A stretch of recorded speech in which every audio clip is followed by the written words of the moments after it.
On this episode of Star Trek Universe, it's part 2 of our SDCC coverage, plus more exciting news that's come out since. We also say goodbye to some old friends right after these words from our mystery sponsors.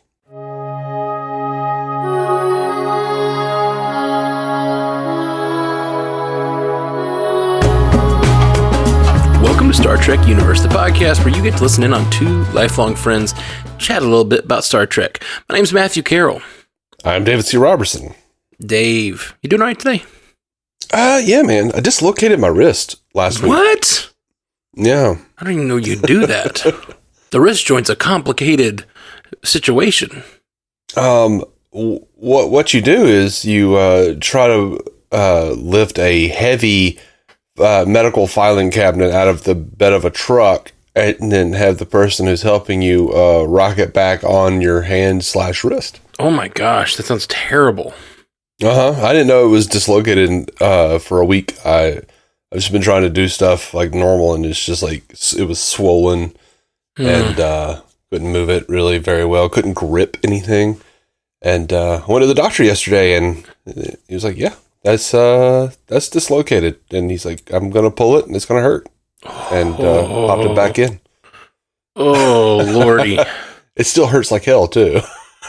That's terrible, my friend. Yeah, I'm sorry. Ever tell you about the time I thought I had dislocated my toe? Mm-mm. And so I spent a full day because I didn't do anything. Like nothing happened to my toe, and I woke up and it was sore and it got worse and worse. It was hurting really bad, and I had it happen before where my toe had come out of joint or whatever, and I just pulled it and it popped back in. I'd done it myself. Yeah. I was like, I can do this. So I spent the day trying to get it to pop back in. I was like, I was bending it and twisting it and trying to get it to pop back into joint like I'd done before. Mm-hmm. And I really mess with the thing all day long. All day, just pounding on it, pulling on it, yanking on it, like it's sore, but I'm trying to get this thing to work, trying to get it to go back in. And normally this has happened a few times in the past, the same toe, it's popped back in the joint and it feels fine. So I'm like, surely if I just keep messing with this toe, it will feel better. Mm-hmm. And about, 10 p.m. that night, nothing had worked. I'd been throughout the day just screwing with it. And then I realized it, a memory popped into my head that the prior night I had gotten up in the middle of the night to go get some water and had kicked a door jamb so hard. And I'd totally forgotten this when I woke up the next morning. And it just the memory just flashed like a scene from a freaking, a twist ending from a movie. And I was I broke my toe. And so I had broken my toe in the night and then spent all day just jiggling it and pulling on it and batting it and why won't it feel better? And it's broken. That's why. It's terrible. It still has yet to recover. My big toe on my right side. I mean, it's recovered. It's no longer broken, but it healed weird. My toe on the right side does not look like the toe on my left side. I'll show you sometime. It's substantially larger and it junks to the left or whatever. It's terrible. And it's all my own fault. Oh, that's good. Nope. It's bad. It's very bad. It's still sensitive. It's just it's a really the structure of the story is beautiful. It's a good one. It's like you're a caveman, just finding rocks and beating the shit out of your toe with. What's wrong with you? It had worked before and it felt the same. So I was like, surely this is what happened. Yeah, I dislocated it again, and I normally just bent it under itself, bent it under my foot and pushed, and it would pop back in. And so I tried that a bunch. It just wasn't working. Yeah, but it was broken. It was really bad. Okay, so let's talk about SDCC. We talked about as many stories as we could get through last time. It's funny. Last time we talked, because our sleep schedules are so very different, it was the middle of the night for me. I was whatever. It was 2 a.m, and I was like, man, we've done an hour. I can't do more. I'm about to fall asleep on you. Right. And now I'm bright-eyed and bushy-tailed, ready to respond to everything. and you have just awoken. That's right. Yeah. I've just woken up. So let's Testy sleepily read the news, and I will brightly respond. Sleepily read I thought I was pretty sleepily reading the news last time, honestly. I'm really bad at this. Not a bad idea for a TikTok, sleepily reading the news. Put some news in front of me. I'm going to read it sleepily no matter when I woke up. The GOP did what? Oh, this doesn't make any sense. It's like all the terrible things going on in the world, and you just have like the sleepiest reaction. Aren't you reacting bigger? I'm sleepy. I also don't know what that means. I'm bored, but kind of angry and petulant. Nothing they're doing is making sense. All right. What's first on the? I mean, we have some obvious big news that's happened this week. Yeah. Sad news. Absolutely. Over the past couple of weeks, we've lost quite a few people now, and this past week, in between these two, the SDCC parts, we sadly lost Nichelle Nichols, who played Uhura on Star Trek: The Original Series. Yeah, man. He was 89, and they said it was natural causes. So it's sad. She was quite an inspiration to a lot of people. Yeah, for sure. And as much as it's like every time you watch some sort of documentary that has her in it about Star Trek, you're like, she's going to tell the MLK story. Mm-hmm. And as a Star Trek fan who's been a Star Trek fan for many years, you're just like, oh, I know that story. I don't have to listen to it. But it really is a good story. It's an interesting story. She was going to quit Star Trek because she just wasn't getting a lot of screen time. That's usually what the story says. Then she met Martin Luther King Jr. and he was like, Martin Luther King Jr. He said, don't leave because it's really important for us to see you there and you're doing important work. Mm-hmm. And that made her stick around. Of course, her being there inspired Whoopi Goldberg to go on to act and think. Like, I believe Whoopi said, "Look, there's a black lady on the TV and she ain't no maid." That's what she told her mother. So, I mean, she was also been cited as an inspiration by Mae Jemison, who was an astronaut who wound up having a small cameo on TNG.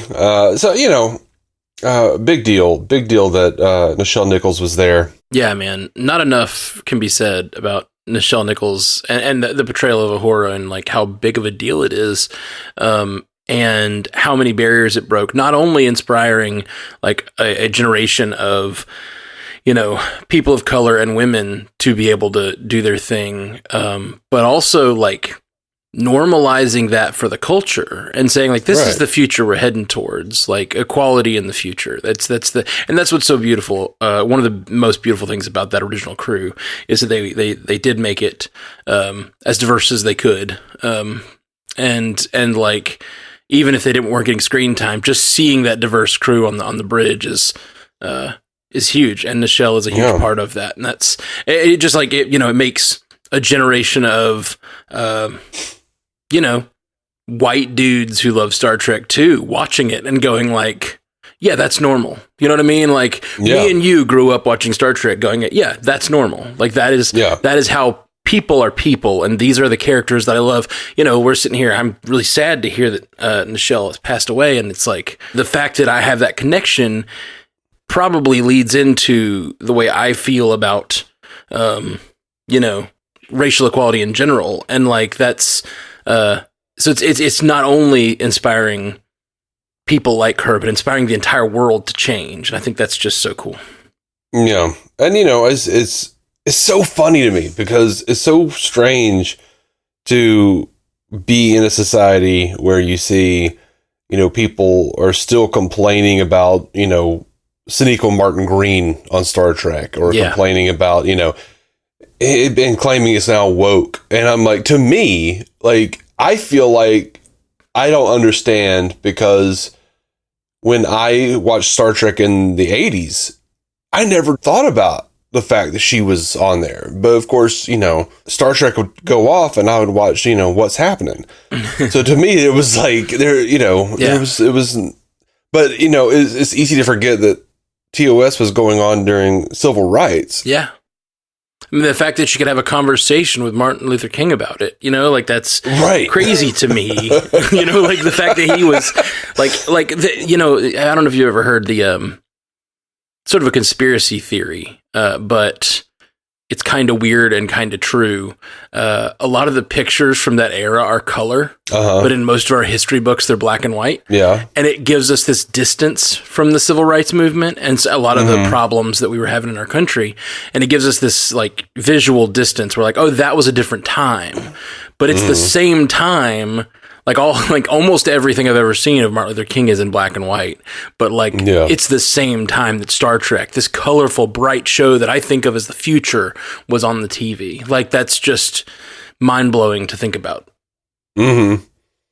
At the same time, Star Trek in color was a really big deal. Like it was their first. Oh, one of their first big shows. Like, but that's TV. But a lot of the photographs from that era were originally in color, and then in history books they're in black and white. And it's like a thing. Like it's like a thing they do, and it's weird. Yeah, I wonder if that's not for cheapness. But no, absolutely. Like I said, it's a conspiracy theory. Yeah, yeah. But whether it's like intentional or not, I don't think of those eras as the same era. Is my point. No, I agree. I'm not saying it's like necessarily intentional. I'm saying like, whether it's cheapness, whether it's whatever, it's like, this is printed in a way that makes me feel like it's much longer ago than this other thing that I spent all my childhood watching, Let me be clear. Because my sister and I are really into conspiracy podcasts and conspiracy theories in general and UFOs and aliens and all that shit, spiritualism, I feel very compelled to be like, I don't believe this shit. So I'm gonna let me just put up a hand and be like, it's probably this. Yeah, no. People get real upset with you when you talk about shit like this. Yeah, no. I my point is not necessarily that it is a conspiracy theory. That is a conspiracy theory, but like, yes, it is also the effect is the same regardless. Is my point. It is. Yeah, but it does this weird mind trick on us. But the fact that she's fighting that fight and like she's fighting that fight on the TV and Martin Luther King himself is like telling her that that's what needs to be done. And he's so right. He's just so right. It's like a generation of us grew up, believing more in equality than we would have otherwise. And that's just super rad. Yep. We also lost a couple weeks ago. We lost David Warner, who passed away at 80. He had been battling cancer for the past 2 years. And, dude, he's been on like everything. The Omen, Cross of Iron, Time Bandits, Christmas Carol, Titanic. He was St. John Talbot in Star Trek V. He was Chancellor Gorkon in Star Trek VI. He was Gul Madred on Chain of Command and Next Generation. The There dude that Are Four made Lights guy, yeah. Yeah, There Are Four Lights guy. And as I know him best though as the voice of Ra's al Ghul on Batman the Animated Series. Yeah, same. That's looking at his credits. I mean, obviously, I know those iconic Star Trek moments, but like probably the place I've heard his voice a lot is watching Batman the Animated Series. It's weird because in my memory, like there's that scene in Star Trek VI where his character is dying. He's just been assassinated, and Kirk is like looking down at him upside down, and he reaches up and touches Kirk's cheek and says, "Don't let it end this way," and passes away. Mm-hmm. In my memory, I hear, "Don't let it end this way, detective," because of Ra's al Ghul. He's always calling Batman detective. Yep, I love it. That's funny. So Paul Sorvino passed away, and we know him as Paulie on Goodfellas, but we also know him from Star Trek as Nikolai Roshenko, Worf's brother from Next Generation. He's Mira Sorvino's dad. He's been in a ton of stuff too. But yeah, he passed away as well. 83 years old. All these people are so old. I just don't think they should be this old. Like, I feel like there's a glitch in the Matrix. Nope. It's just that we're old now. Shut up.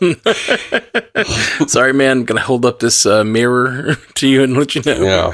I don't want to see that shit. No, that's really what this does. Like, when I hear this, like, I saw someone post, and I mean, this speaking of this is going to make you sad. I feel like more so than I.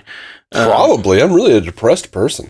Well, and you're particularly depressed. You get more depressed about character or like actors passing away than I do. It makes me sad. It's a bummer, but like you've in the past had a strong reaction when actors die, I think, than I do. Depends on who it is. Yeah. But I just like seeing there was a meme going around about the original crew and like Nichelle dying and moving on, and like it was a meme where like basically they were all on the ship of the bridge of the Enterprise, and it was her greeting all the other people who've passed away, and it's like so many of the original crew have now passed. I saw that meme.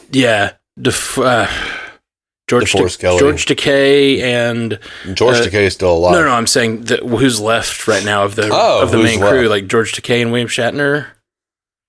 George Takei, William Shatner, Walter Koenig. Yeah, that's right. Yeah, no,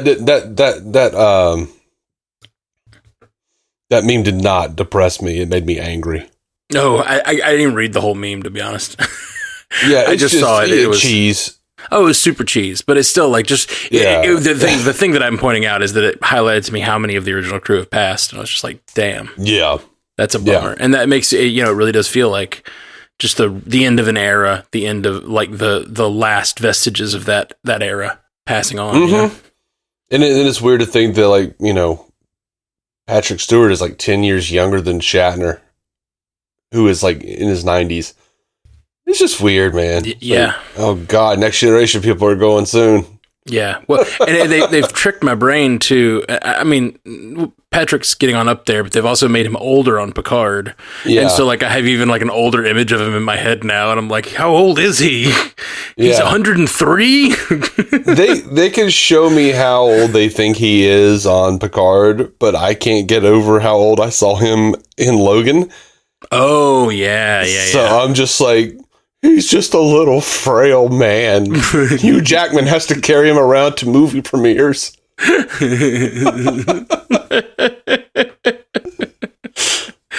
Yeah. All right, let's get into some of this news. Yeah, SDCC, let's do it. We were going to talk about, we left off at the Lower Decks trailer, but I'm going to pop back because there's a bunch of Star Trek Picard stuff that just dropped. Okay. So I'll just kind of pepper these in. So the fans have been conjecting over, the multiple Enterprises thing. Oh, yeah. And Terry Matalas, the showrunner on Picard, tweeted, it's not what you think. So what the F are they talking about then? Get it? What the F? Cough. Okay, I'll see myself out. Seems to indicate that the Enterprise F is going to be... I figured that was one of the options. Featured. Yeah. And then Soy Trek on Twitter says, I think he's hinting that the show is going to take place on the Enterprise F. I feel like it's not going to take place on the Enterprise F. Right. And Matalas said it's not, but ... I bet they'll be like fighting the Enterprise F or some shit. Or it'll just feature for a second. Right. It'll be there in some way, but I could totally see like, like we've said, classic Kirk adventure where like they have to take the Enterprise D out of mothballs and like take it on a joyride, and the Enterprise just F. Like quoting Scotty from Melix now. Yeah. Exactly. Matalas also talked about Worf's new blade, the Kurlith, which was designed by the creator of the Batleth, Dan Curry. And he says, yes, you will see him use it on Star Trek Picard. And someone responded to this. TR Reviews said, so I saw somewhere you said Worf wasn't a captain, but this trailer shows him with 4 pips on his uniform. Was this a mistake with the costume department, or is Worf really a captain? And Terry says, in rank only, and not what you expect. Gotcha. Stu MC asks, are you still using the backstory that was established for Star Trek Picard originally and used in a novel that Worf took command of the Enterprise E after Picard left? Or has that changed? And Terry says, you'll just have to see. I'm just saying, that's not where we meet him here. He's on another track. One related to the Dominion War. Now I've said too much. Ooh. Yeah. Just a good acknowledgement of the Dominion War is exciting. Yeah. And Metalis said on a podcast interview last month, the fallout of the Dominion War is important in the plot of season 3. Oh. I am very excited about this. That is so exciting for me. Mm-hmm. Yeah. Well, do you think that... Okay, well, this gives me speculation brain. So, if we think it has something to do with the Dominion, okay. Uh-huh. But we also know that this season's, season 2 ended with this big, some sort of enemy is coming through the gate, or something is coming through this big wormhole that's being created. Yeah. If Dominion factors in strongly... Could this be Dominion reprisal for the Dominion War? Like future Dominion, or the changelings are coming back through whatever. Maybe. I don't know. But I have wanted to see. I don't really want to see more Dominion. But I do want to see. I do want to see Fallout. Yeah, that was one of those things where the Dominion War ended in the last episode. Right. And so we don't know how it affected the universe. Right. Exactly. Nobody really ever touched on it because Voyager is in another part of the galaxy. Mm-hmm. Enterprise was 200 years before. Yep. I feel like they've mentioned it on Picard here or there. No, they have. They mentioned it in Insurrection too. Yeah. But yeah, it hasn't been heavily featured in any way. Right. I'd love to see it really looked at. What's up with the Cardassians? What's up with the changelings? What's up with the Jem'Hadar? Have they gotten their freedom? I'm up for keeping up with the Cardassians. It's so dumb. It would be such a funny thing if we without mentioning why we just covered keeping up with the Cardassians on this show. We were confused, but we never acknowledged. It'd just be a weird bit that we did for years. And I just keep complaining about, how they don't aesthetically look like the original Cardassians. Yeah, it's probably just some genetic disease. It's fine. Yeah, they got a little bit of that augment. Exactly. That augment DNA that made the Klingons all smooth. And what's weird is it keeps making them more and more smooth. Yeah. Every year they get smoother. More smooth, more round in places. I don't know. It doesn't... Yeah. Something's weird with this genetic differences. It's making their lips swell. Their lips and their ass. Swelling beyond reasonable measure. So anyway... Terry says LaForge is a Commodore. Ooh, that makes sense. Yeah. I mean, it's one of those weird rankings you don't hear about often. TOS had one. I think maybe DS9. And Commodore's between Captain and Admiral. Is that right? Commodore's between Captain and Admiral, correct? Hell, I don't know. A lot of the captains that I know on Star Trek become admirals immediately. They get promoted to admiral. Right. I don't know what the hell admiral. I don't know what Commodore is. I guess to me, Commodore sounds like it's like a person who runs a small group of ships, and to me, admiral feels like it's over the fleet or something. Maybe, but not all admirals run the fleet. I think that I have seen people. Well, I don't know because. I was gonna say Commodore is is the captain of the fleet, but then again, people refer to them on Star Trek as captain of the fleet. So, man, I don't know. Yeah, I don't know what the hell a Commodore is. Yeah, and a naval officer of high rank, in particular, an officer in the U.S. Navy or Coast Guard, ranking above captain but below rear admiral. So it is below it's the rear admiral. Yeah, it is the spot between admiral and captain. Okay, we still see it a lot in Star Trek. Yeah. It gives him someone to be above him. That way he's still like raging against the machine, you know? Right. As LaForges want to do. Right. He does something against the machine. That holodeck simulation he had with Leah Brahms, man. A little less rage against the machine and a little more rub against the machine.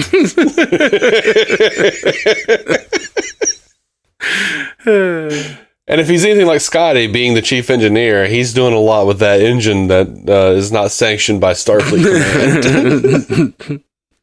Command. Aye, she was the first woman I ever truly loved. You never love a woman quite like that. I am so pumped to see LaForge. I would definitely watch a LaForge like series. It just give me like 6 seasons of, you know, Geordi LaForge running, like being a Commodore. I mean, that's the other thing. Like I said, the thing about Rage Against the Machine, that's a joke because like it is sort of true that you get like on Star Trek, we never follow the people above Captain because Captain's where all the action is, but it's also you have tension on both sides. You have tension of how to help your crew, and then the people above you giving you orders. So you have that sort of that provides for lots of types of stories. We've never really seen like someone in a position above Captain having to make those larger decisions and having that be the basis of stories, you know. And I think having Geordi do that would be super cool.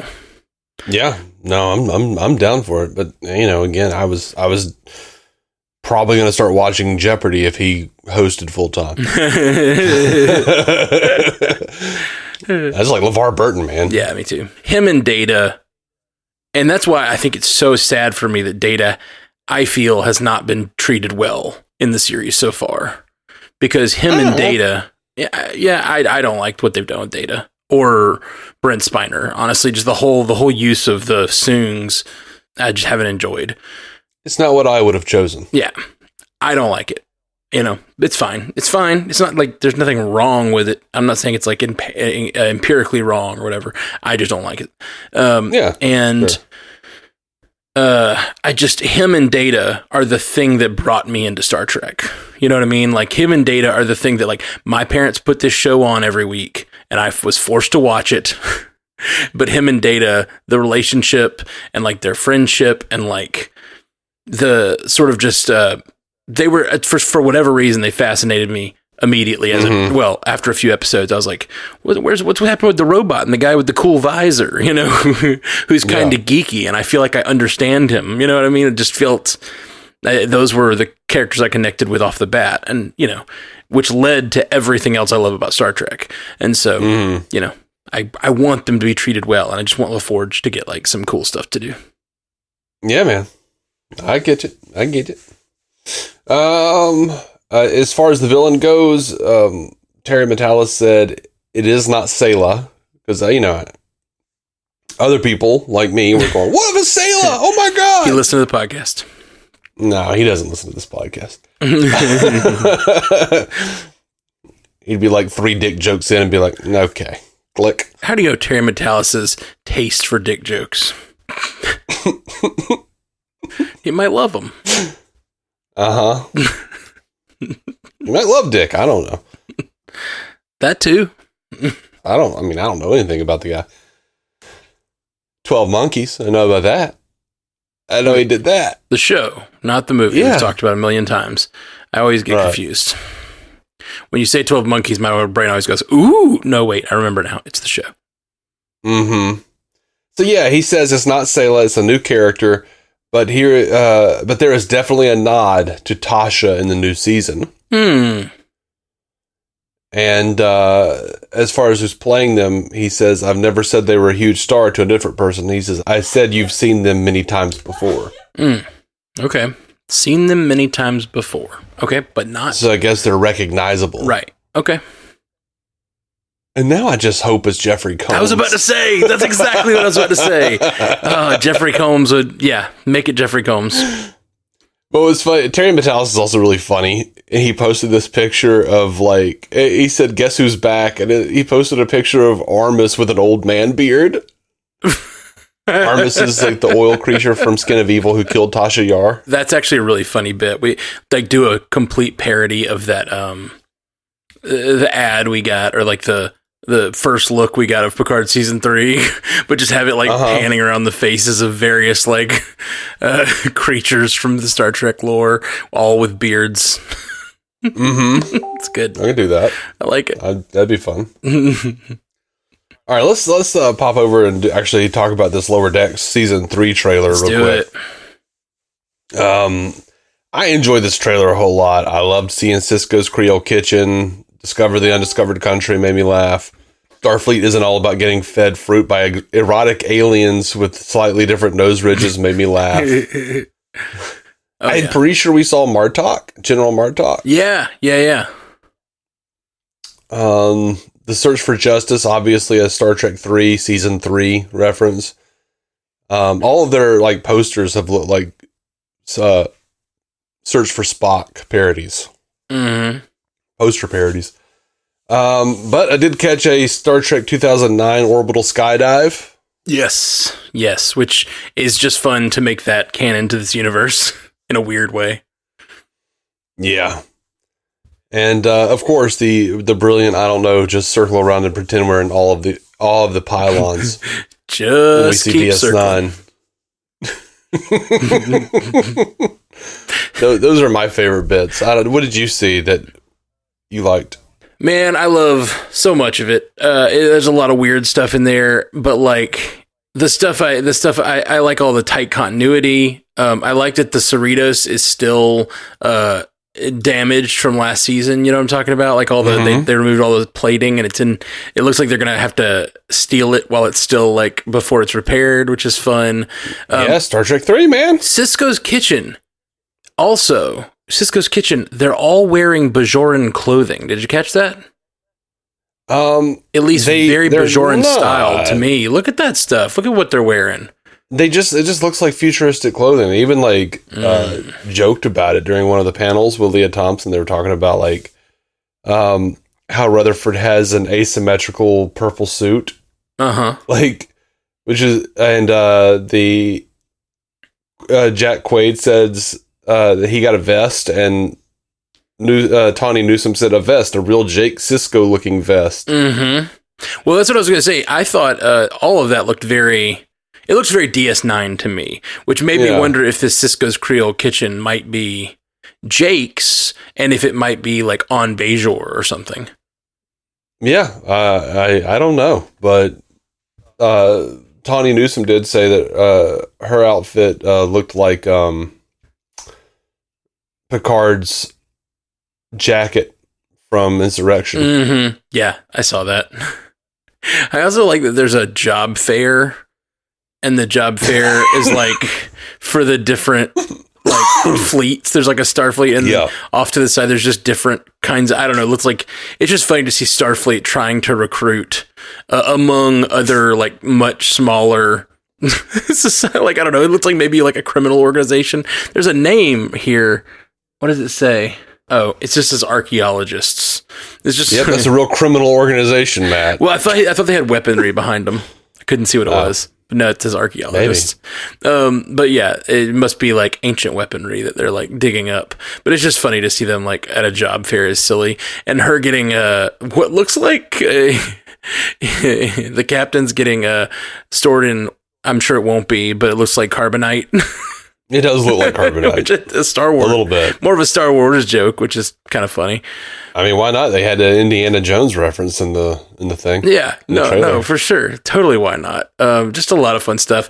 I love the Boimler getting suited up to go to whatever kind of battle he's going to, but he's like throwing in a bunch of just like Starfleet, looks like engineering gear in his little like tool belt. That was great.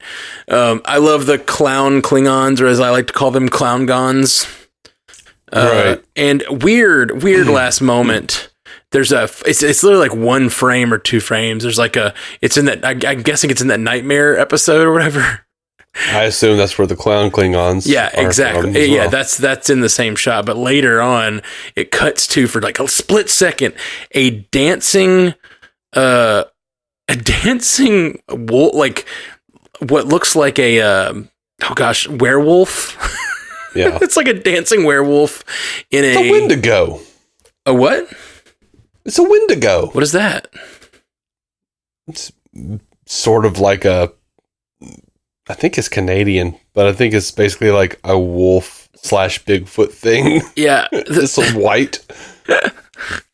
Okay. Well, there's some sort of, I guess, Wendigo. Or what I would say is looks like a werewolf, but he's wearing a command uniform and dancing with a top hat.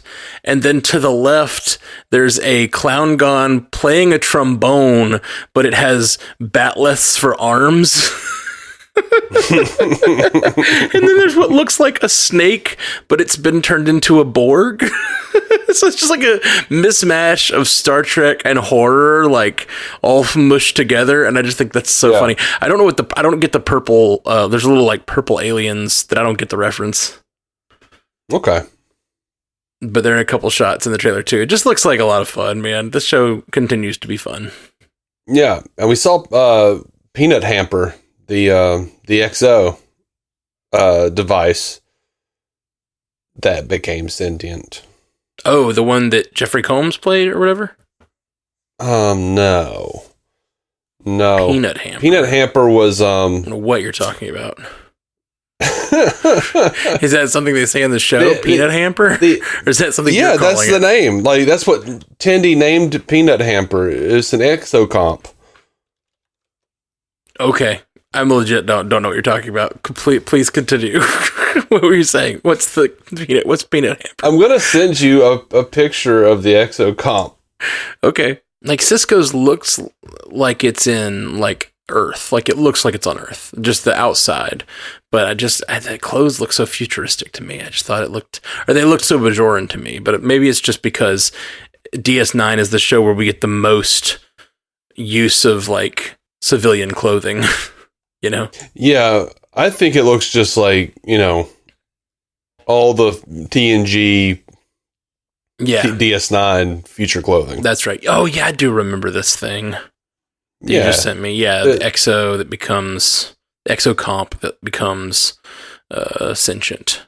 And I'd completely forgotten it. Yeah, there was also one on TNG that was a big deal. But yeah. So I thought this was interesting.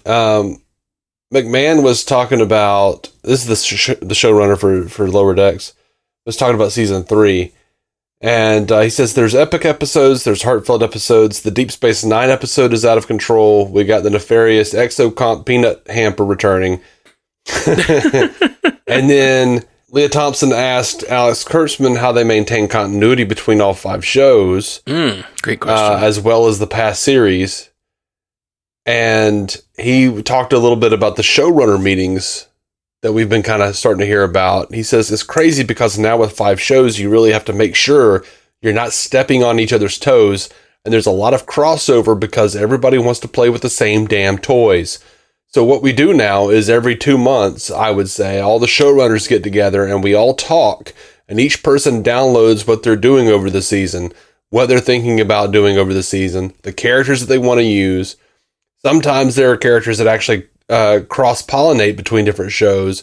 We just have to make sure we're synchronizing how that works. And he lamented that because of those meetings, he knows everything that's going to happen, and now he doesn't get to watch Star Trek anymore. Oh, I've thought a lot about that.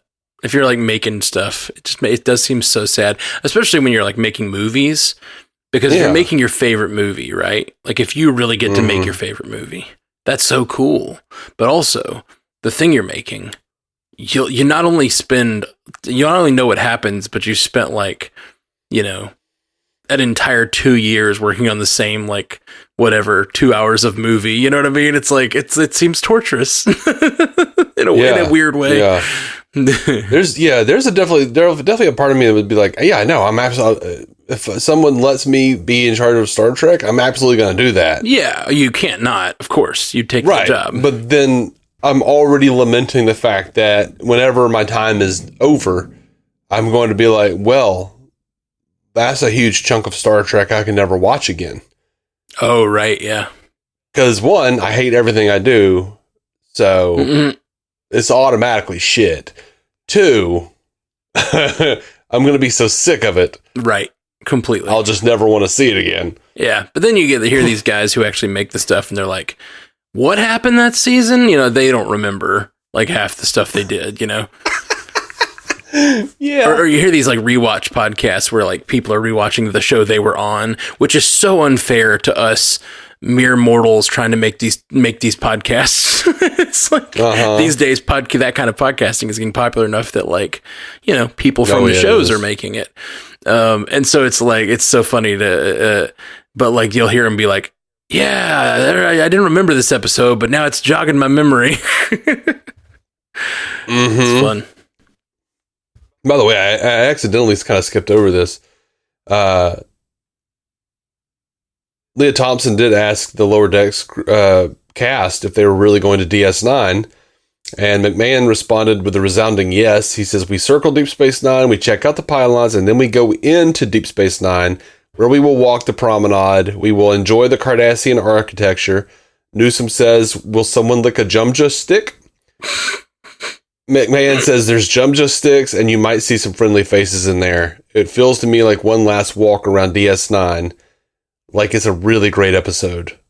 So yeah, I kind of meant to go back to that. No, that's huge.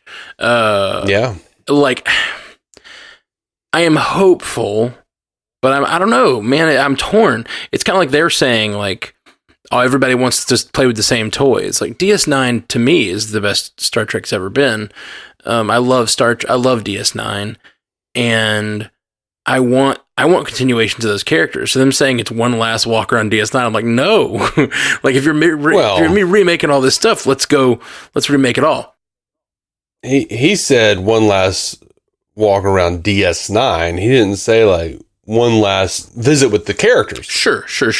But I guess my point is this show is really good at making references to the old stuff, but it's not like they've wrapped up stories. You know what I mean? It's not like we haven't ever really gotten. I mean, we got like a glimpse of, you know, Riker, a good chunk of Riker like running the Titan, which was fun. But like we knew he would eventually do that, and so there's like these little things. But like, I would love to get an actual check-in with those characters, but do I want it to be on Lower Decks? Part of me, I'm like, yes, I'll take whatever I can get. And part of me is like, no, like give it, like do it really right. You know, like let me see these characters in earnest, you know? Yeah. And then you look at Picard and you go, not like that. Yeah, exactly. I mean, there are elements of Picard I really like, but it sucks. Cause like I said, grew up on freaking Data being one of my favorite characters. At least he brought me into the world, and like he's my least favorite part, I think, of those shows. Like he birthed you. Yeah, he birthed my little Star Trek brain. Honestly, man, I think a lot of it, and I hate to say this, I think a lot of your issues with Data, I think is Brent Spiner. Like I think it's because of what he wanted. Oh, I agree. For Data. I agree. I think it should have been harder on him. I think if they were like, I think it's a lot of it's he doesn't want to do the same thing. He wants to be creative and just like, but you don't have to do the same thing. There is subtlety, and there can be extreme subtlety with Data. And like, that's something that I think Brent Spiner used to understand. And now he's like, I don't want to go back and be this emotionless robot. I want to show my range, and look at me. I'm a maniacal Elon Musk type. And now I'm a old man who wants to kill all the biologicals, and now I don't know. He wants to jump around and do all the different things, and I don't know. I just would love to see the character I love have like real growth and movement and change, and there's still room for that, even though they supposedly killed him off. Yeah, there should be like, you know, copies of them or something. Yeah. They could do whatever the hell they want. They absolutely can. Going back to Lower Decks. Was that B4 or was that Lore that they got a storage in season 1? B4. Okay. We don't know where Lore is. Okay, yeah. All we know is that Lore was shut down at the end of Descent Part 2, and we've never seen him again. Yeah. We assume Starfleet has him. Right. Like that would be, I would watch it for Lore. I'd watch him do Lore again. Yeah. I wish that the writers would keep their actors under control a little bit. It sucks to say, but like I feel like when you're the talent, you're a great actor. You should like respect the good writers they're bringing on to do a good thing, and not like make them write the story to your own personal experience so much, or make you get to do the acting thing you want to do. Producers don't have as much control as you hope they do. When it gets to this point where all these people are like beloved and they're not going to come back unless they get to have some say. Exactly. It's like how Whedon wouldn't deal with freaking Ed Norton playing the Hulk. It was just like, we're not going to agree, are we? It's like, okay, I'll just recast. We're good. Man, what a great decision, too. And like, that's the thing. Yeah. I think in general, you need the writer to be the writer. You need to take inspiration, cues from the fans, cues from the actors, and change your story when it needs to change. When like things are obviously like there to change and like there's beauty. You find beauty in the process of making the show. But like, I think that the writer needs to be the writer still, and still have those like, it does seem like they are letting the actors really run the show a little bit. And it annoys me because I don't feel like we're getting the things like, if you're just looking objectively, like, what do I want a season of Picard to wrap up? And I don't feel like I'm getting that so far.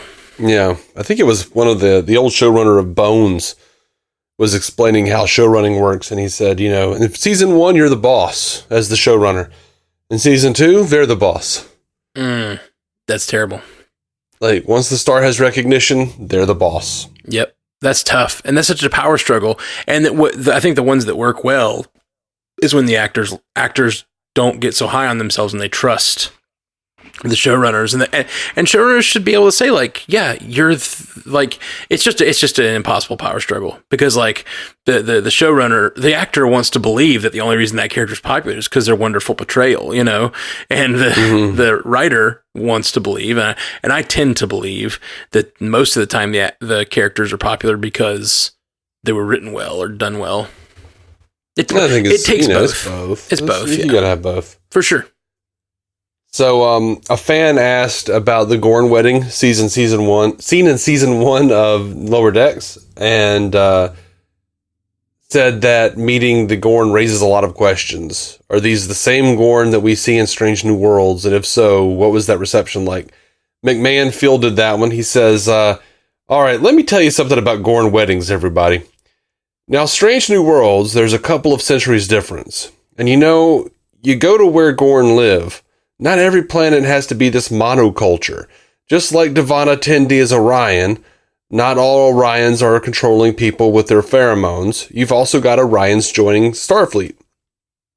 Maybe not all Gorn are going to be treated like this extremely scary thing that bursts out of you. And sometimes they fall in love and get married. And Jack Quaid said, and it's beautiful. Please don't stereotype the Gorn just because they're terrifying. In an interview with Screen Rant, Tawny Newsome says there are new guest stars that she is hugely excited about. She says there are actually both Star Trek and non-Star Trek guest stars, so I'm really excited about some of the friends and folks I know, the actors I know who are doing small roles and cameos and bigger roles. They're so good at grabbing talent. And so to me, it's like, I'm always looking forward to seeing what's going to pop up on Lower Decks, because I feel like I don't ever really know. Yeah. A little bit of what we can expect. Mike McMahon says, for Rutherford, you'll be learning more about the backstory of how he got the implant this season in a really fun way. Cool. On Tendi, she's got a new gig, which is instead of being full medical, she's being swapped over into senior science officer training. On Boimler, season 3 sees him taking a different path where he becomes a little bit more confident. It earns him some respect, but it also takes him into some tough spots. Oh, Tawny Newsome says there's going to be revelations in episode 1 about Boimler's heritage back on Earth. It's responsible for one of her favorite small throwaway jokes that will kind of redefine how you look at Boimler. Who do you think's in his heritage? I don't know. She did say it was like a small throwaway joke that like hugely redefines the character and the Star Trek universe. Yeah, I could see it being like his mother was a Kirk. That'd be fun. And then you start like seeing how like this young, like, you know, upstart kid who like isn't confident sort of becomes, and that, you know, it's end of season 7 of Lower Decks could be him stepping into like a more command role or something. You know what I mean? Like sort of like him growing towards what he needs to be. And that would be interesting, especially if you found out his parentage is that. It's almost like pointing at the stands and being like, you know, him as Boimler, but he has this potential, you know? Or it could be something crazy like, you know, his parent was some sort of supernatural being or so, you know what I mean? Like something so silly, like a Cisco joke, especially in the DS9 episode. It could be that they like find out his mother was a wormhole alien, and you're like, what? And then like he's also got some destiny, like a whatever. Those are the two things that pop in my head. His great grandfather was a koala. His destiny is tied to the wormhole aliens, right? But it's something really stupid. Like he was intended to bring the wormhole alien a Coke at some point. So they that's how they manipulate the universe. They like have to like create children out in the world to like serve them. And like, but his destiny was something very small. Yeah, I'd be down with that. That'd be fun. Yeah, I think that's pretty good. Over to Strange New Worlds, they did a series of media video interviews, and the actors talked a little bit about what we can expect in season 2. Anson Mount says that the second season takes bigger swings, and he says to Collider, when you have a new story every week or a new planet every week, you can also change the mode and the tone. And so we've been really pushing the boundaries with that in the second season and seeing how many different kinds of genres and things we can get away with, and being able to invite many different kinds of directors with many different kinds of styles. That definitely goes well with the story we heard about them doing a Lower Decks crossover. That reminds me of Community. You know what I mean? Like when they would do like Me too. Yeah. That's cool. They just do like a Law and Order episode. Yeah, or a claymation episode or whatever. Like this is very much what we've talked about wanting to see from Star Trek. Yeah. Peck says that Henry Alonzo Myers describes season 2 as, that's the co-showrunner, describes season 2 as season 1 on steroids. Oh, they did confirm that most of the Lower Decks crossover is going to be in live action, with Tawny Newsome and Jack Quaid appearing as live action versions of their characters. That's really, really awesome. I'm guessing it's just them two then, probably. I was kind of hoping we'd get Rutherford and Tendi as well. We might. I mean, I think pretty much everyone but Shax could be their character in live action. What is Shax? Well, they could always do like a different actor with that voice. You know what I mean? Like they could like put an actor who looks like him and keep the same voice actor or something crazy. Yeah. But yeah, Mount says it's predominantly live action for everyone involved, but there are animated elements at different points. He says he thought it was going to be Roger Rabbit with animated characters following them around. But once they explained it to him, he's saying, no. It was like, oh, that's actually kind of brilliant the way it's been done. That sounds awesome. Yeah, I am really excited about that. So all of this stuff, I'm really excited about all of these things. But man, I wish I didn't know that was happening. Like that thing in particular, I'm like, man, if like we just had an episode of Strange New Worlds and Boimler and Mariners just showed up like fully with their voices and looking enough like them, I was like, I'd be like mind blowing right now. What is happening? Yeah. Like I do somewhat miss the days when you and I would watch an episode of DS9. And then, you know, we were like, yeah, that was a pretty good episode. And then it says next time on Star Trek Deep Space Nine. And we see like the freaking original Enterprise. And it's like an ad for Trials and Tribulations. And you and I lost our damn minds. Yeah, exactly. And then had to wait a whole week. And now we get these like weird, you know, press releases. And it's like fun to talk about for sure. But part of our problem is we think of it we think of so many things that it could be, and then it ends up not. They give us these little nuggets, and we run with them and make them bigger in our brains than they are.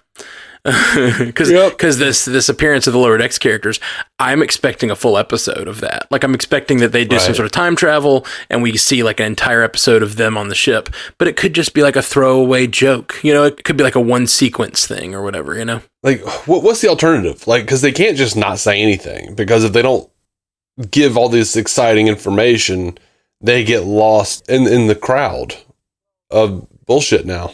There's so much to watch. I agree. The thing you want to do is give enough information to excite, but keep a few things back that are important and hit hard enough that you still get it. You still get the surprises. And that's one that I'm like, that's a really good idea and fun idea. It also makes me excited for the series, but it's hard because us as fans, we're going to watch them anyway.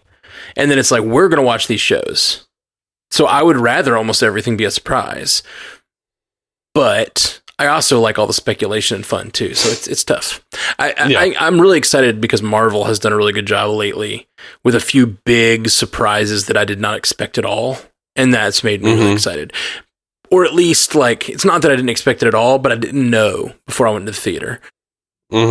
I didn't know half the stuff that was going to be happening in Spider-Man No Way Home. Like, I also intentionally avoid spoilers after a certain point. Like, I watch the trailer, like the first two trailers, then I stop and I try to stay away from all the news. And because after that, most of it's like leaks and stuff, or like, toy leaks and stuff. I stay away from all that. And I just try to like watch the movie. And so No Way Home did some stuff that really surprised me. Same thing with the Multiverse of Madness. Like, those got me really good, and I think that Marvel is learning that lesson, and I'm hoping Star Trek will do the same, and maybe it will. Maybe there's other surprises in the season that will completely shock me. You know? Yeah, I mean, I hope so. Yeah, me too. But like, if I didn't know they were going back to DS9 on Lower Decks, and then they did, my mind would be blown. You know? Yeah. Anson Mount was talking about how he thinks the season, he says, I feel like by the end of season 1, we get to that acceptance of Pike's fate. So I think going forward, what you're going to find is a much more fully realized, self-accepting person with a healthy sense of joie de vivre. And he says, he told Collider, it's one thing to say that you've accepted something, and it's another thing to actually accept it.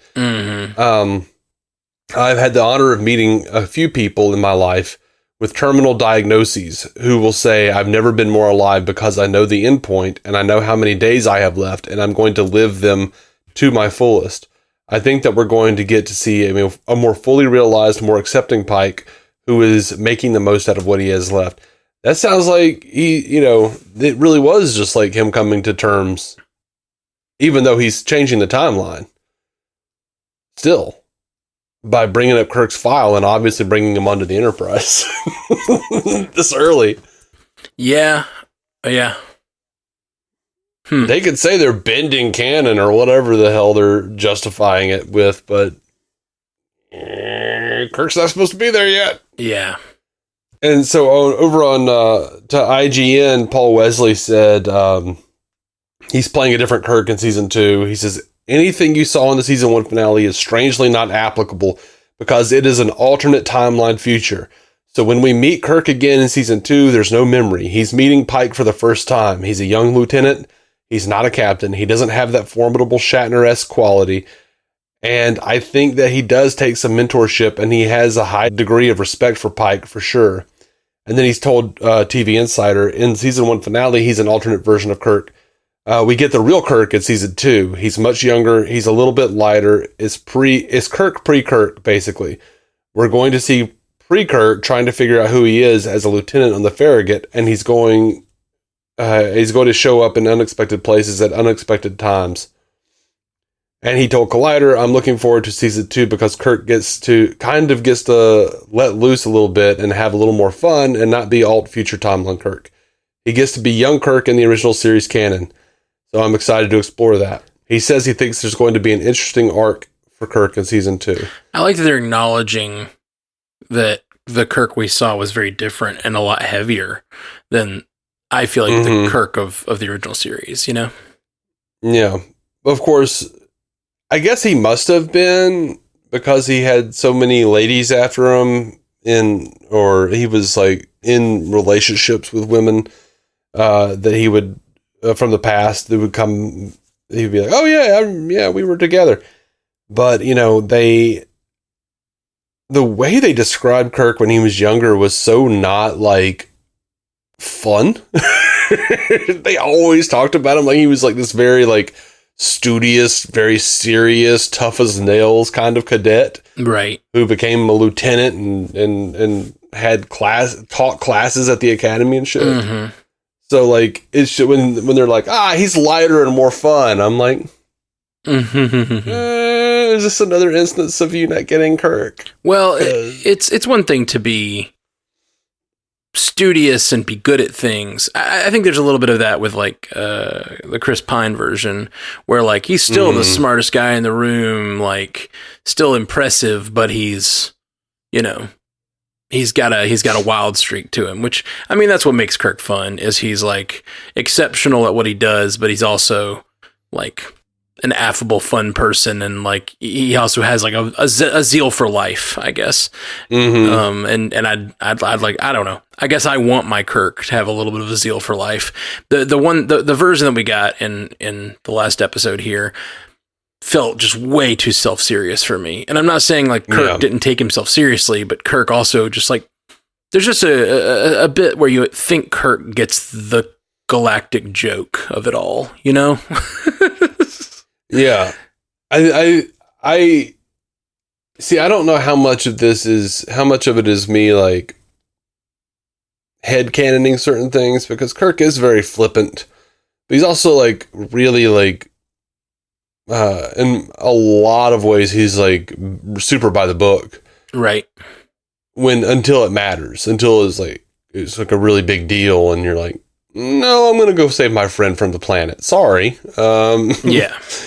Well, and even in those moments, he takes joy in the really like, it's almost like the big moments that like are so life-threatening seem like where he finds even more playfulness in the character of Kirk, which I find really interesting.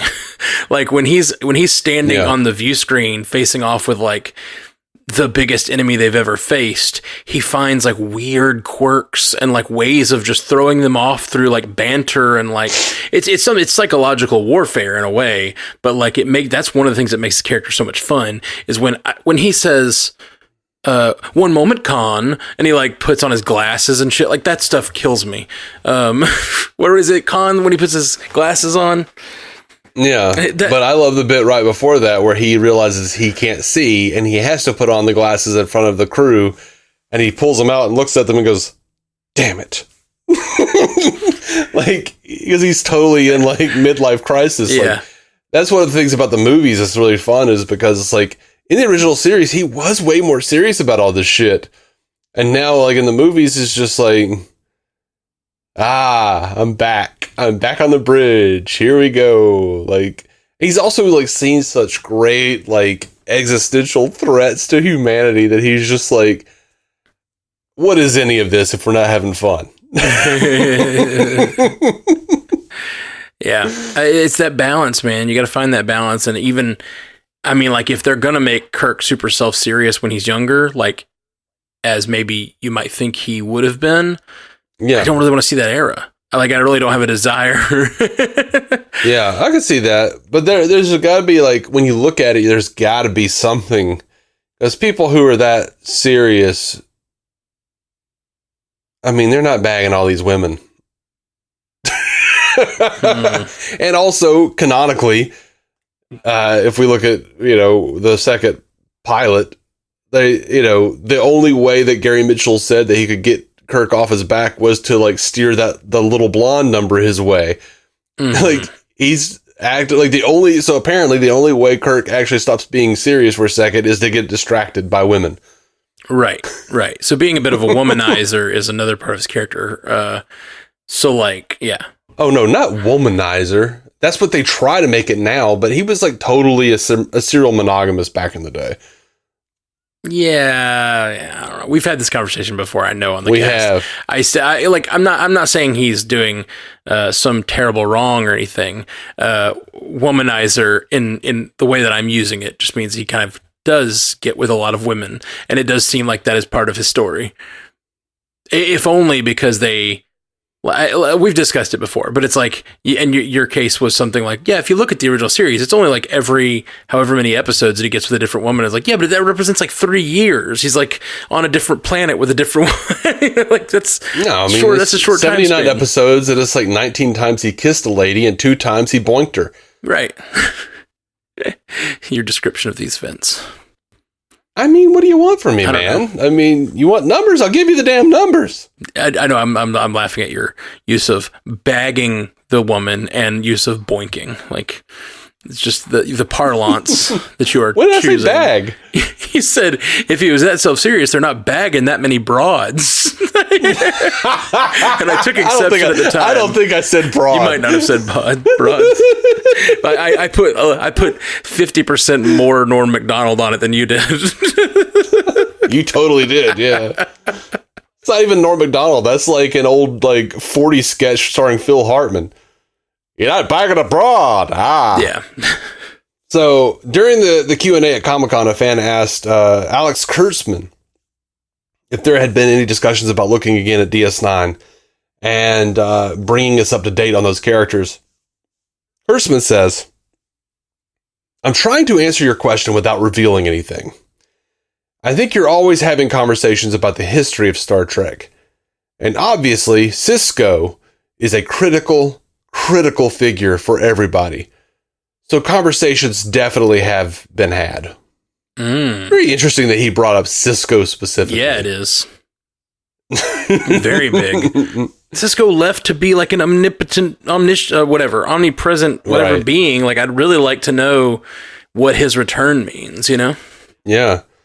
And he went on to say, what I'll tell you is that for us, we don't want to just launch into something without going, oh, we have now a new idea, a new reason to do it, a way to turn it into a new direction. So that's not just repeating the thing you've seen before, but it's honoring the thing that you love. So if we ever go down that road, other than what we're already doing on Lower Decks, I think we would all want to make sure that it was something from that place of being able to tell a new story while honoring the old one. I respect that. And, I'll tell you this, IDW is making, and it starts with a prelude in Star Trek number 400 in the comics that teases Gary Mitchell, it looks like.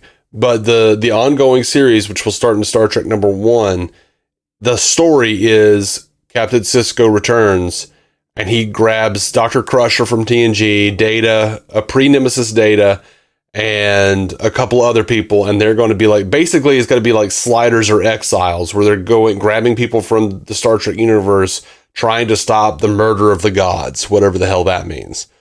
Interesting.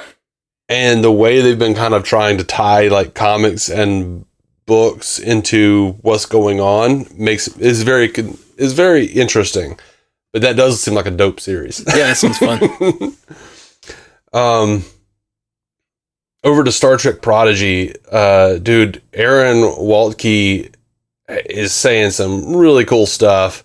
We've got 40 episodes of Prodigy in total so far that's coming. Right. In April, it was revealed that writing for all of them had been completed. Wow. Waltke says right now we have 25 episodes in various states of production. It's different plates all spinning at the same time. It's pretty wild. I think we have some voice recording done at least up through the last 5 episodes. We're doing a storyboard handout of the finale for season 2, so that's how far ahead we are. He says, emotionally and structurally, it was designed to tell somewhat of a self-contained arc in each set of 10 episodes, but with plenty of story threads that you could pull it to have it continue on to the next. That's how I would prefer everybody see those 40 episodes. They are meant to be holistically telling a saga. Don't worry, the things that you want answered will be answered. The characters you want to see will be in there. And we spent a lot of time talking about this and figuring out where best to play that so that it feels satisfying and worth the trouble, rather than just kind of dropping them in for 2 episodes and saying, haha, now that's wrapped up, goodbye. He says the tone will change from season to season on Prodigy. because the characters are growing up, and we want our characters to grow up. We don't want Bart Simpson to be 8 years old for 20 years. And we want the real events of Star Trek that happen in canon to have an impact on our characters. So there's some stuff coming up in the 2380s that we're not just going to ignore. And he does the 40 episodes is not the fixed end of the series. He says, I don't see a limit. If I had my druthers, I would follow them right up through Starfleet Academy and getting assigned to their own ships and then becoming captain and then fighting in the Water Wars Part 2, because the story is not about them being children. It's about children at that crucial threshold of adulthood, seeing our characters truly sort of start in a place so far outside of Starfleet and then literally kind of come up through it, rise through the ranks. And I don't think we've seen that on a show before. And so, yeah, I just think that is really interesting that they're going to grow, they're going to age, they're going to change. For sure. Also, they just said that Jankum Pog is over 200 years old. Like he's actually a Tellarite from before the Federation was formed by the Tellarites, Andorians, humans, and Vulcans. Wow. So, wow. He was like cast out before that ever happened, so he didn't even know that was a thing. If that's the case, how long was Jankum Pog imprisoned? Because Jankum Pog talks about being from his culture, and it sounds like it's not the Federation. So was he actually imprisoned before the Federation's existence?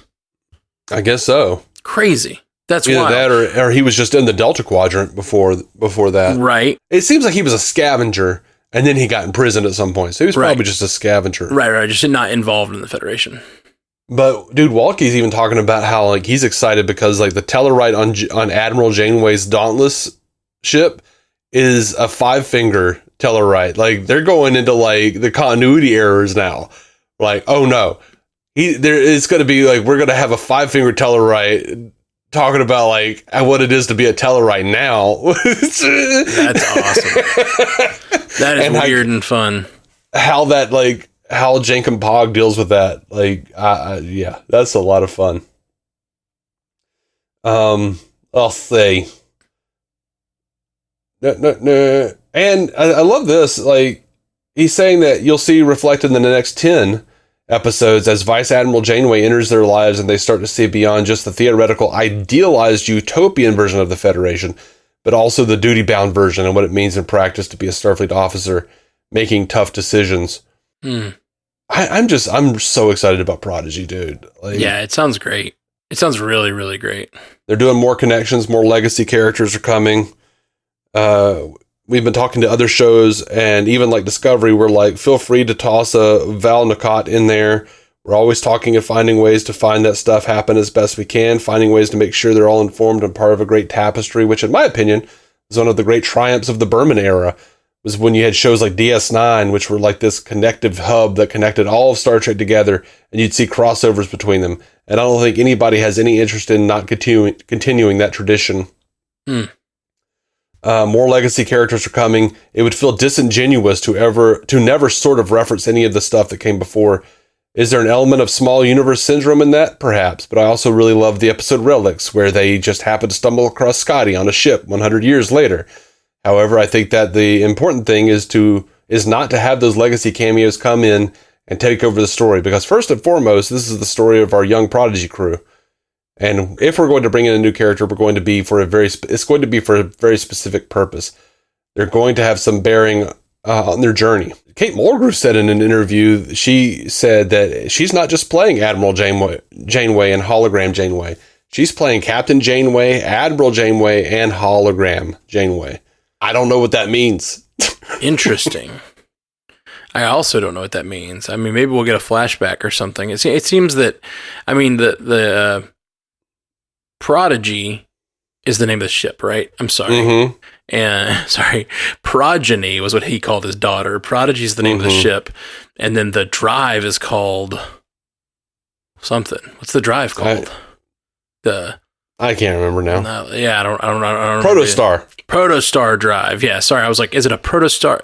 Like, I was like, what's the name of the ship and what's the name of the crew? Yeah, whatever. But like that ended up in that place somehow. There's some sort of time travel hijinks that we still haven't really figured out. We know from that last episode that like he came back in time to stop the Federation from destroying its culture, but like, does that have something to do with Chakotay and Janeway, because Chakotay was on this ship. I don't know. It's really interesting. Yeah, I'm very interested to see where this goes. Same, buddy. Oh my gosh. I think that's it. That's pretty much it. I kind of already talked about a bunch of this stuff. There are a few other things, like Jonathan Frakes said in an interview that he wanted to be involved in the birth of one of the Star Trek series. And Chris Pine says everyone's still waiting to find out what's up with Star Trek 4. Okay. They haven't heard anything. I bet Jonathan Frakes wants to be involved in the birth of a show. You know what that means, right? Sexton. He wants to direct a pilot, man. That's what that means. Oh. Pilot directing is like the best job in I've heard that. all of TV show making, because when you direct a pilot, you get to establish the look and the feel of the show. But what that means is you get royalties on every time they use your look and feel for the rest of the show. So basically, you direct a pilot, you get money forever. Yeah. Jon Favreau directed the pilot of the Orville, and everyone was like, how did they get in there for that? I'm like, because he's going to make money forever. Yeah. His fingerprints will forever be on that shit. Yeah, exactly. Like the character decisions, the everything being done on that show is a result of whoever directs that pilot. And that's cool. That's cool creatively, but then also you make money forever. I do think Jonathan Frakes is a really good choice for someone to executive produce a show. Yeah, because he would be a good showrunner, I think. I don't know what, because show running is more on the writer side, and I'm not saying he couldn't do that, but he's more on the director side. I think it depends. I've seen people who were directors go on to be showrunners. But they still have a solid sense of story, and they can tell their head writer, "This is where I'm wanting to go. Let's do that." Right. There are a lot of different ways you can do this and get into this, and you can be a head writer and just become the showrunner. Yeah, can you turn from just small time podcaster and just jump directly to showrunner? Can I do that? I'm sure someone has. That's actually probably true. There's all these shows are being sold. All these podcasts are being sold. These fictional podcasts or storytelling podcasts are getting sold as TV shows now. And a lot of the guys from I was listening to what was it, that show Startup? Did you listen to that show? Yeah. From Gimlet, yeah. Yeah. Their shows started being sold off as TV shows. Their podcasts, their fictionalized podcast or scripted podcasts, started getting sold off as TV shows. And they were talking about how they're making episodes of Startup, and they're talking about it. For those of you who don't know, Startup is the show from Gimlet Media that chronicles the start of Gimlet Media, but they go through the entirety of the growth of the network and then the expansion of the network. And what they realize is basically, we make podcasts, but if we sell our podcast to Hollywood, we make a bunch of money. So we make good stories and then we sell those off to Hollywood and we make all this money. It's super clever, but it's because of that, they're suddenly went from being small, not small time podcasters. They're really big for podcasting, but podcasting is a small universe of people in basements with microphones. And suddenly they were on the sets of all these TV shows with Julia Roberts being one of their actors, and they're directing Julia Roberts all of a sudden. And they were like, what is going on in our lives? Yeah. It's pretty cool. Zach Braff is playing the founder. Yeah. Oh yeah, that's right. That was a whole different, That was an ABC show that got canceled. Yeah. I was bummed out by that. I liked the show. I never watched it. It just didn't look good to me. Oh, I watched it mostly because I liked Gimlet, and I like Zach Braff too, but he's hit or miss, but I like Gimlet. I was interested to see the story.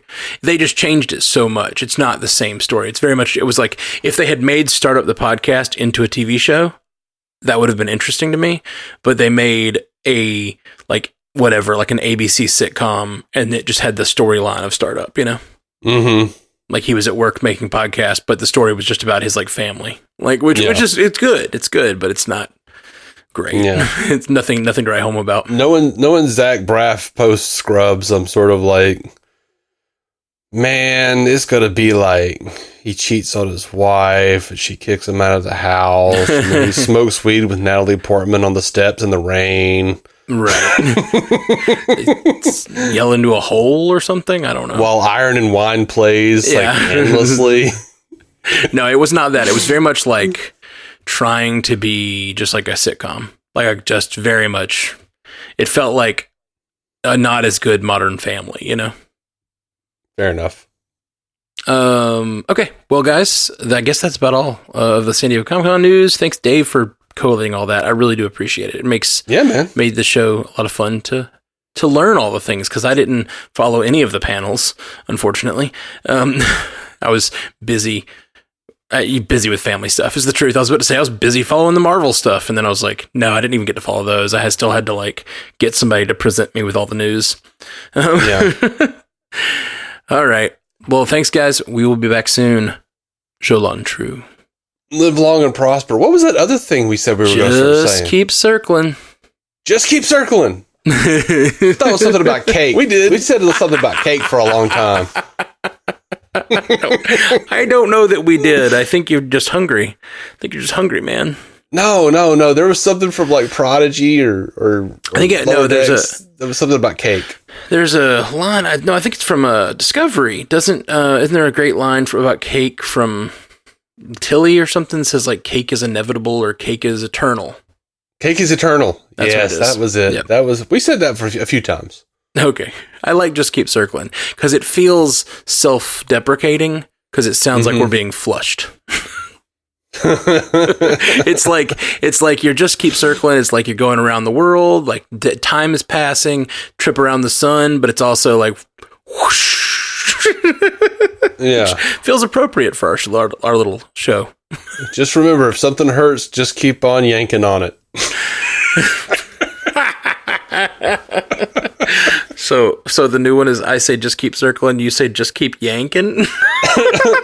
Yeah, in reference to your toe. But that will lose its meaning over time. It'll just be you saying just keep yanking it at the end of the show. Yeah, I know. All right, I like it. Just keep circling, guys. Just keep yanking it.